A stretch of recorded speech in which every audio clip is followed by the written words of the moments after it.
Hello friends, welcome back to Pretty Corner. और आज की इस वीडियो में हम लोग कजरी तीज की कथा कहेंगे।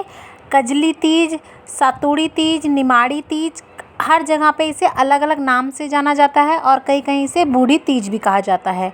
इसकी पूजा सामग्री और इसकी पूजा विधि की वीडियो मेरे चैनल पर है, आप जाके चेक कर सकते हैं। और इस वीडियो में हम लोग इसकी कथा करेंगे।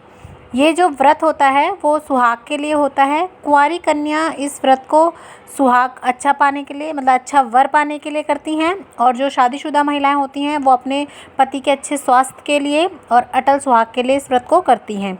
जब भादों का महीना आता है, सावन के बाद भादों आता है, उसमें जो तृतीया आती है, कृष्ण पक्ष की तृतीया, उस दिन इस व्रत को किया जाता है और उसके बाद इसकी कहानी सुनी जाती है। तो ये व्रत भी जो है ज़रूर करना चाहिए। सुहागन महिलाओं को बहुत अच्छा बताया जाता है। और जब भी आप कथा करें तो हाथ में कुछ चावल के दाने ज़रूर ले लें। तो चलिए अब हम हमारी कथा को शुरू कर लेते हैं। कजरी तीज की कथा।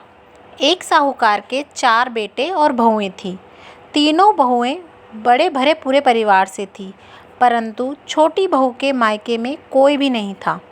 बड़ी तीज पर तीनों बहुओं के घर से सत्तू आया, लेकिन छोटी बहू का मन इस विचार में दुखी हो गया कि उसके यहाँ से सत्तू कैसे आएगा।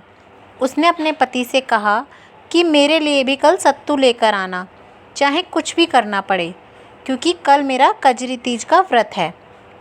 उसके पति ने कहा कि मैं सत्तू कहाँ से लाऊंगा। तो वो बोली, मुझे नहीं पता, चाहे चोरी चकारी करो, चाहे कुछ भी करो, पर मेरे लिए सत्तू ज़रूर लाना। उसके पति ने उसके लिए सत्तू लाने का बहुत प्रयास किया, परंतु सफलता नहीं मिली। जब वह शाम को घर लौटा और अपनी पत्नी को उदास देखा तो वह रात भर सो ना सका।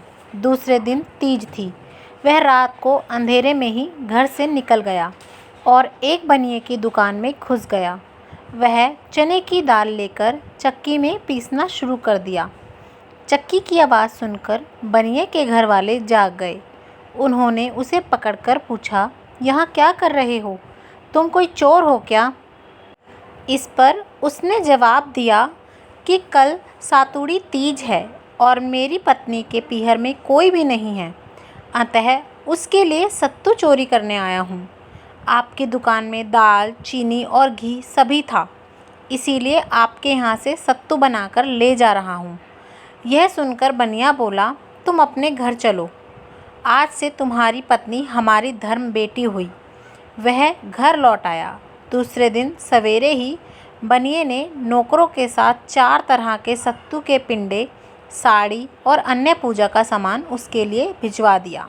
जिठानियाँ यह सब देखकर कहने लगी कि तुम्हारे पीहर में तो कोई भी नहीं है, फिर यह सब सामान कहाँ से आया?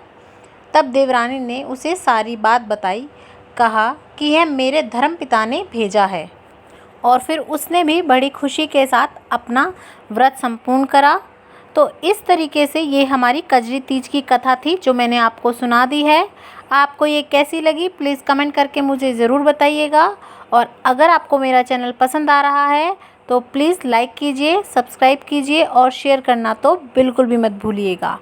देखने के लिए बहुत बहुत धन्यवाद।